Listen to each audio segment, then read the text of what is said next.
Good evening, ladies and gentlemen, and welcome to the Talk Sports Show with host Alec Pequignot tonight. Tonight, I will be going over my college football Week 11 top 25 rankings, as well as my first college football playoff rankings and my Heisman list after Week 10. Let's get right to it. Welcome back to my rankings, Iowa. I had them in my rankings a couple weeks ago, but then they fell out because they had a bad loss. But now they're back in my rankings, and I think they can finish the season strong and win the Big Ten West, which is a mess right now. And let's get down to number 24. Number 24, Kansas. They moved up a spot. They were number 25 last week. And I like what Kansas has been doing the last couple weeks. I think Kansas is on the upswing, and I think they can move up my rankings in the coming weeks. At number 23, Air Force. They were inside my top 10 last week. And as you see, yes, I did punish them for losing to Army. And it wasn't just, it was a very, very bad loss for Air Force. They dropped from 9 to 23 in my rankings. At 22 in my college football rankings this week, I have Georgia Southern. They did not move. They did not move up or down. They stayed right where they were. It was hard to move some teams up or down because there was other teams I had to move up or down, and there was other teams I had to discard from my rankings. At number 21, Tulane. And you may see their quarterback later on in the show in my Heisman list.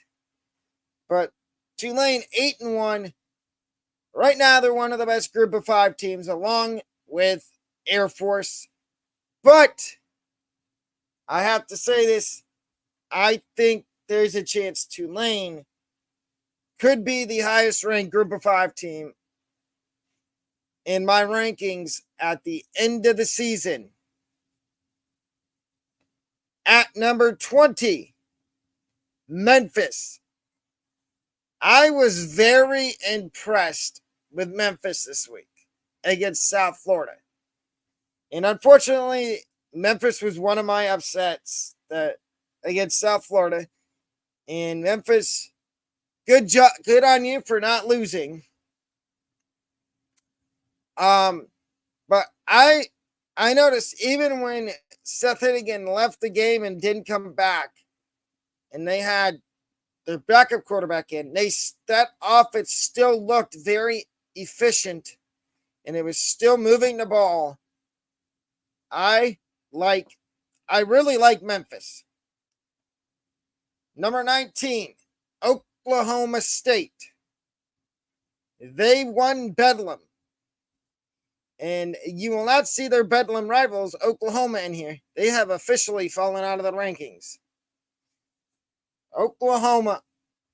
I was somewhat high on Oklahoma State this year, but then it kind of dwindled off because of they lost a game they shouldn't have lost at the beginning of the season, and they just kept sneaking in the back door.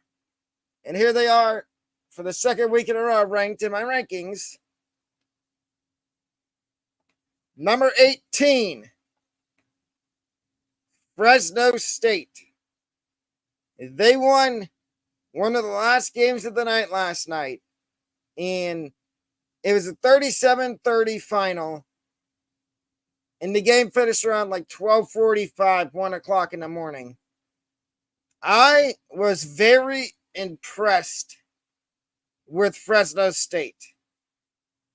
I I think Mikey Keene made a good choice not staying at UCF because I think he knew if he stayed, he probably wasn't going to start, and he was probably going to be the third or fourth string quarterback behind Bryce Plumlee, Timmy McClain,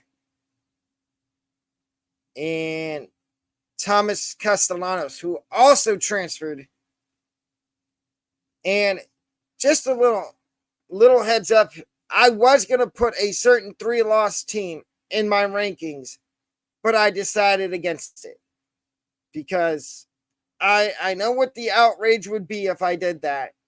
You would probably say, why are you putting a 3-loss Boston College team in your top 25? There should not be a 3-loss team in your top 25.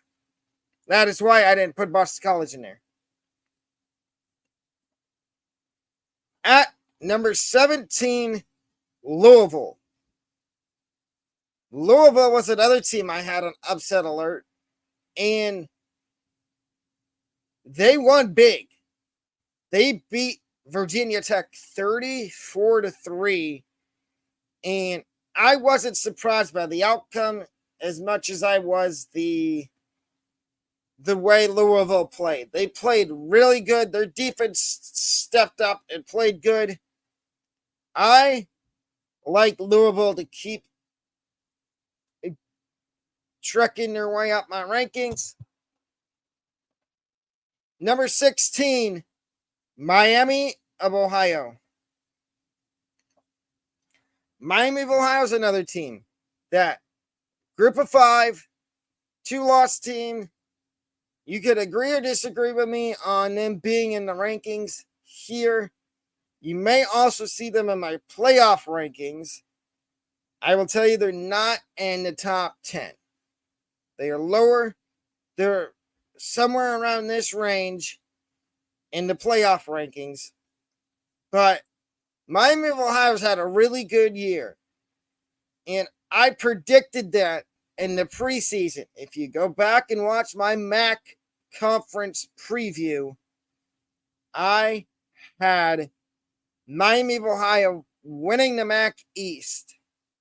And they're very much on track to do that. And that is why I have them in my rankings. Number 15, SMU. I need to make an apology out to SMU. SMU, I was wrong. I said you would win with Preston Stone as your quarterback this year, that you would only win 5 games. And you've doubled that. You've won 7 with a chance to win 3 more to get to 10, which I think is very much plausible. I think you can maybe win, at most, you can win 9 games because you do still have to play Memphis. And that could be a good game. That could decide who wins the regular season American title. But SMU's also here because they have a decently good defense. Number 14, another MAC team, 8-1 Toledo. Jason Candle has his Toledo Rockets inside my top 15 in my rankings for the 3rd week in a row. They did move down 2 spots. There is a team behind them, 2 teams in front of them in the rankings that jumped them. And one of them you're about to see now. Number 13, Troy. 7-2, looking dominant. They won yesterday. Troy's the team I really like. And again, they're at 13 because at 12-11, there's 2 undefeated teams. Number 12, Liberty. I didn't expect Liberty to be undefeated going into week 11 of the college football season. I knew Liberty was good at football, but I thought since they lost to Freeze that they may not fall off the grid totally, but I thought they would fall back down to earth. I was sadly mistaken and wrong. And I will admit when I'm wrong about something. I was wrong about Liberty. And I was also wrong about this next team. And that would be number 11, James Madison. I personally had James Madison only winning 7 games this year, going 7-5. I was way off with that prediction. They are undefeated at 9-0 and number 11 in my rankings. At number 10, Tennessee, 7-2. They've got a chance. If they win out, they could get inside the top 10. I like Tennessee's offense a lot. Joe Milton's a really good quarterback, and I know I dog on the SEC sometimes for their schedule. I'm not going to dog on them right now because Tennessee's actually a really good team. And enough said. Number 9, Penn State. Penn State is another team that I kind of discredited after they lost to Ohio State. I need to jog back on that. Penn State is legit. They're still good, even though they got beat by Ohio State. A good Ohio State team. But Maryland, let's just face it. Maryland, I think Maryland's plateau for wins is 7. I think Maryland's going 7-5, makes a bowl game. Penn State made Maryland look bad. And I feel bad for Maryland fans that you had to watch Penn State put up 50 on y'all on Saturday. But the thing with Penn State is, like I said, they've got a big test this week against Michigan. That's going to be a good game. MVP picks come in on Monday for the weekday games on Friday, for the games that are on Saturday. And you may see Michigan Penn State on there on Friday. Little teaser. Number 8, Ole Miss. Yes, ladies and gentlemen, Ole Miss is in my top 10. At number 8, they have a really good offense led by Quinshon Judkins and quarterback Jackson Dart and their head coach Lane Kiffin. Lane Kiffin is one of my favorite head coaches in the SEC. And so is Shane Beamer. But at the end of the year, I'm going to do my 5 most disappointing teams from college football this year. So be looking out at the end of the season for that. But back to the rankings. Anyway, Ole Miss, I'm surprised they've only lost 1 game. Number 7, Texas. Texas narrowly escaped an upset by Kansas State. And Kansas State was in my rankings last week. So that's a quality win for Texas, even though it took overtime. And what I'm going to say about Texas is I think Texas still wins out, but I think they struggle in their next few games. struggle in the first half and then pull away in the second half. Number 6, Florida State. I like how Florida State's played this year. They've played really well, undefeated, but they are dealing with a couple injuries. And Jordan Travis and Keon Coleman, who both left the game on Saturday and did not come back, which that's another thing I do take into account when doing my rankings is injuries. If a team has injuries, I take that into account. That is why Florida State did not move up past my number 5 team. Number 5, Washington. What a game they had against USC. I understand there was barely any defense, but that's another top 25 win for Washington. The only thing that scares me about the Huskies is that they have, like I said, I know they got a couple defensive stops at the end of the game yesterday, but their defense still scares me.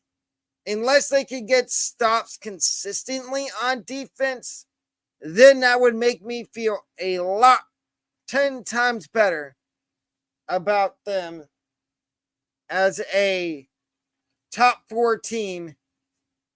At number 4 in my Week 11 rankings is Oregon. Oregon's 8-1. They beat the brakes off of Cal. And I need to start taking Bo Nix a lot more serious than I have. I thought the reason he left Auburn is because he couldn't play. Boy, does this kid, Bo Nix has a great arm. He can sling the rock like nobody's business. And the fact that people are saying that, oh, Bo Nix left Auburn because he couldn't start and they had a new coach and stuff, that's not why he left. He wanted to elevate his draft stock, and I think he's doing that very nicely at Oregon. At number 3, Michigan. They have a test this week. I did not move them past Ohio State, and it's not because of my dislikeness toward them. It's more because they struggled for a little bit against Purdue. It looked like for a little bit that Purdue might be able to pull the upset, but Purdue wasn't able to, and Michigan ended up winning. And I think if Michigan beats Penn State and Ohio State somehow gets beat by Michigan State, I would move Michigan in front of Ohio State in my rankings. Speaking of number 2, it is the Buckeyes of Ohio State. They struggle in the first half against Rutgers, which we all know how that goes. Rutgers always gives Ohio State, they always give them issues. And that's from experience. Rutgers has always given Ohio State problems. But Ohio State pulled away in the second half. And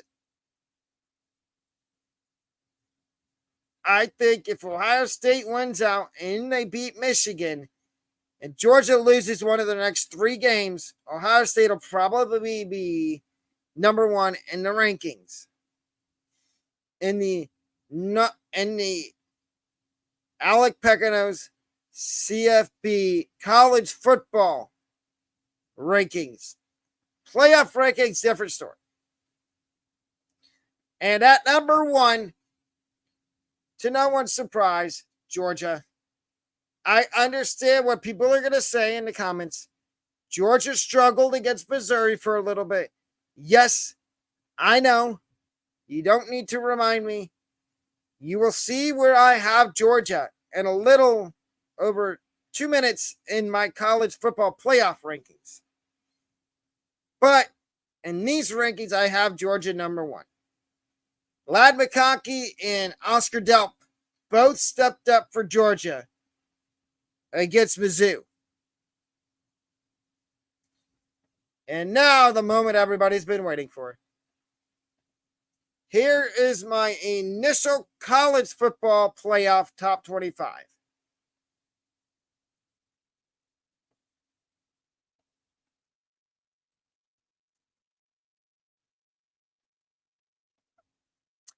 At number 25, SMU.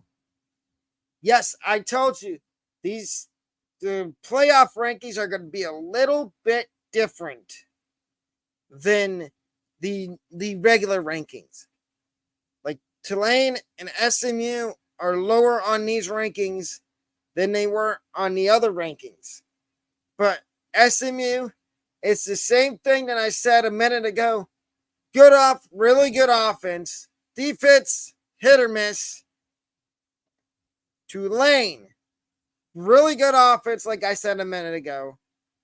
And their defense, they only gave up 10 points to East Carolina, but that's East Carolina. What are they going to do against Memphis? What are they going to do their last 3 games? At number 23, Iowa.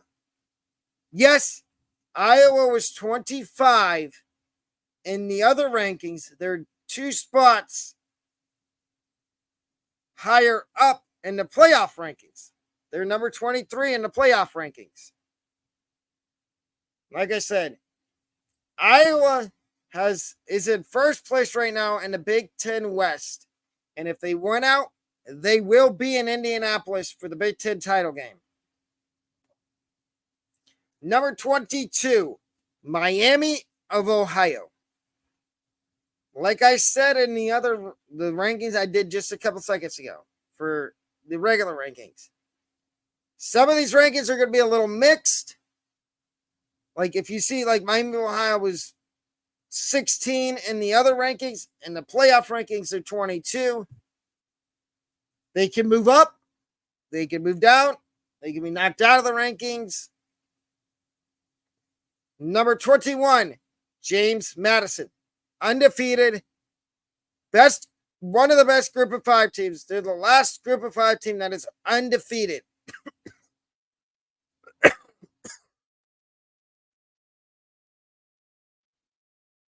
Number 20, Oklahoma State. I'm giving them the respect they deserve after beating Oklahoma. Number 19, Kansas. And I'm going to add something about Kansas. They've been doing this most of this season without Jalen Daniels, their starting quarterback, who's been out injured. It's been Jason Bean as the starting quarterback for Kansas. Number 18, Louisville. Louisville makes their return to my rank, to the first. Welcome to the college football playoff rankings. Louisville, 8-1, looking good. Number 17, North Carolina. I like North Carolina is another team I like. Drake May has had a relatively good season. I think he can be a really good pro quarterback. Number 16, Air Force. One of the best group of 5 teams. Number 15, Utah. This one I'm going to explain a little bit. Utah is at number 15 because they have 2 really good ranked wins. One of them's against USC. And do I need to add, Utah has been doing this the whole season without Cam Rising at quarterback. It has been Bryson Barnes. It has been Nate Johnson. So two underclassmen at QB. if Utah had Cam Rising, they would be a lot higher in my rankings. Number 14, Oregon State. Yes, you will see their rivals in these rankings as well in a few minutes. But Oregon State is a really good Pac-12 team. And they have a chance to make the Pac-12 title game. And I think they can. Number 13, Troy. Again, Troy's at number 13. And if you want to hear my explanation why, go back and look at the other rankings. But I'll explain again. They've played really well this year. They only lost 2 games. And I think they're one of the Sun Belt teams that could make a really good bowl game. Number 12, Liberty. Liberty's another team I think that can make they can go 12-0 and be ranked in the top 10 in my rankings, in the playoff rankings, and in my other rankings. But I love Liberty. Caden Salter is a really good group of 5 quarterback. Number 11, Ole Miss. Like I said, Quinshawn Judkins is a really good running back in the SEC, and Jackson Dart's a really good quarterback. And they have a really good head coach in Lane Kiffin. Number 10, Washington. Washington is at number 10. They're undefeated, 9-0, with a chance to move up my rankings. They've already played Oregon. They should be in front of Oregon, but they're not. That was a close win for them, but I think if they win out, they will leapfrog Oregon as long as they stay undefeated. Number 9, Oregon. Like I just teased a minute ago, Oregon's at number 9, but if they lose one more game, they will be jumped by Washington and potentially Ole Miss. I do like Oregon. Like I said a minute ago, Bo Nix is a really good quarterback. Number 8, Penn State. Penn State is at number 8 in my CFB rankings due to their defense. Their defense can win them games. And there's still an outside shot that they can make the Big Ten title game. But crazy things need to happen. They need Ohio State to lose at least 2 games. And Ohio State needs to lose to Michigan. And then Penn State has to beat Michigan this week. That would cause a 3-way tie if Michigan was to beat Ohio State at the end of the year. Which I'm not going to say if it's going to happen. We're going to have to wait and see. Ohio State's got Michigan State this week. Number 7, Texas.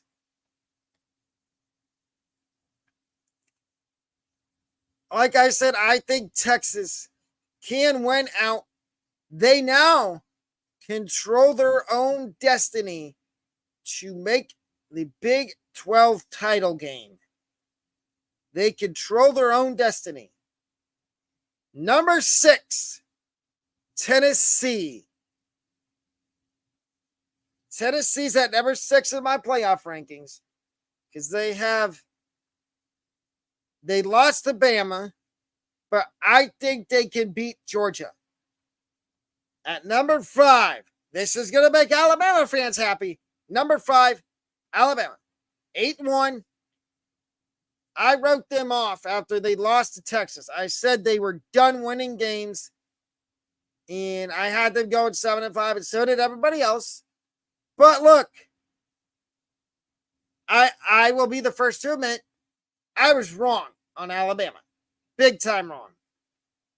Jalen Milroe has proved me wrong more than once this year. I thought once he got benched, he was done being the starter. But boy, was I wrong. Number 4, Michigan. They play their first real game this year on Saturday at Penn State at noon. And I think this is going to be a really good game. And if Michigan wins, they will move up my rankings. Number 3, Florida State.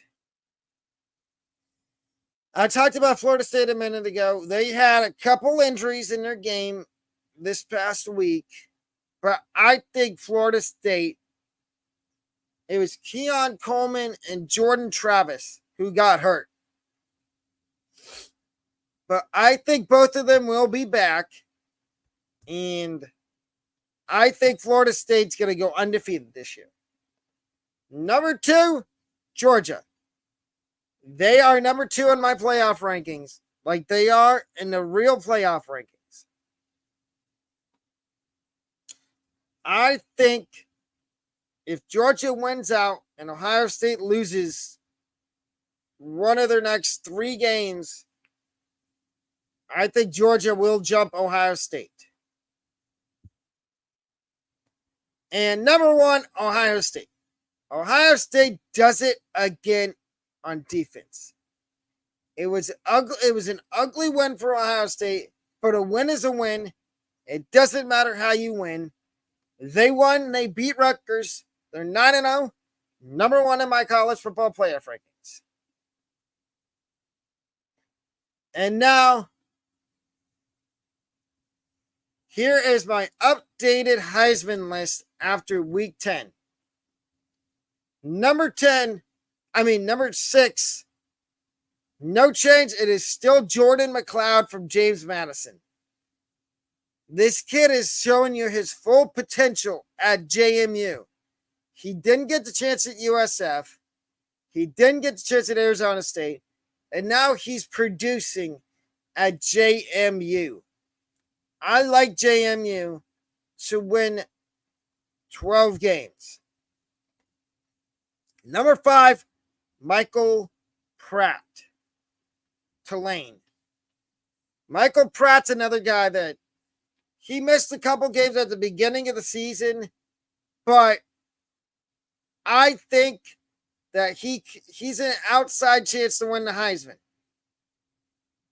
Number 3, Jalen Milroe, Alabama. He's another, like I said a minute ago when I talked about Bama and my rankings. I was wrong on Bama all the way, including Jalen Milroe. I think Jalen Milroe has a slim chance, outside chance to win the Heisman this year. And I'm not kidding. I really think he does. Number 3, Ollie Gordon. Ladies and gentlemen, Ollie Gordon is him. Ollie Gordon is the best running back in the Big 12. I know there's going to be people that disagree, but I think Ollie Gordon's the best running back in the Big 12, and I think he will be in New York for the Heisman presentation. Number 2, Joe Milton, Tennessee. I like Joe Milton. I really do. I think he is a front runner for the Heisman, along with Michael Penix, who is not on my list. And at number 1, if this guy is not on your Heisman list, he needs to be Marvin Harrison Jr. Or as Buckeye fans call him, and fans in all of college football should be calling him, Maserati Marv. Kid is electric. Over 100 yards in 4 out of the last 5 games, except He did not have over 100 yards this week. He only had 4 catches for 23 yards, but two of those 4 catches went for touchdowns. Marvin Harrison Jr. will be the number 1 player number 1 or 2 guy taken in the draft. My college football players to watch in week 11. Number 3, Byron Brown, South Florida. I talked about him a little bit earlier in the season. Byron Brown, this kid is electric. If you don't follow me on Twitter, I would recommend going over to my Twitter and following me, because I tweet about a lot of things on Twitter. One of them being who the best quarterbacks are in the group of 5. And Byron Brown right now is at the top. But there's a guy on this list that could change my narrative around group of 5 quarterbacks. Number 2 player to watch this week, Ollie Gordon. I just talked about him in the Heisman. Ollie Gordon, Oklahoma State. This kid he's the next great running back from Oklahoma State. And I don't know what it's going to take for people to start putting him on their Heisman ballot, but he's on mine. And like I say, I watch a lot of college football. And Ollie Gordon should be getting Heisman votes. And the number 1 player that you should watch this week in college football, Frank Harris, quarterback, UTSA. This kid was electric, setting all types of records last year. And then he was going to be the starter this year, and he got hurt. And he was out for a little bit. He just came back recently. And he could give Byron Brown a run for his money for the best quarterback in the group of 5. And now, ladies and gentlemen, I offer memberships for YouTube only, and there's 3 types of memberships that you can get. The starter level, the opener level is 99 cents a month. The starter level is $2.99 a month, and premium is $9.99. And with those, you get perks. Like, for example, you get to be in a fantasy football league with me next season. And a fantasy baseball league. And basketball league also next year, because basketball season already started. But that will wrap up tonight's episode of the college football rankings and Heisman list. I will see y'all tomorrow morning at 9 a.m. for the first Talk Sports Show MVP live stream for college football picks. One rule: to get the picks, unless you can't make it to stream, you have to be in the stream to get the picks. Have a good night. Have a good rest of your evening, ladies and gentlemen. I will see you tomorrow bright and early at 9 a.m. Have a good night. Peace.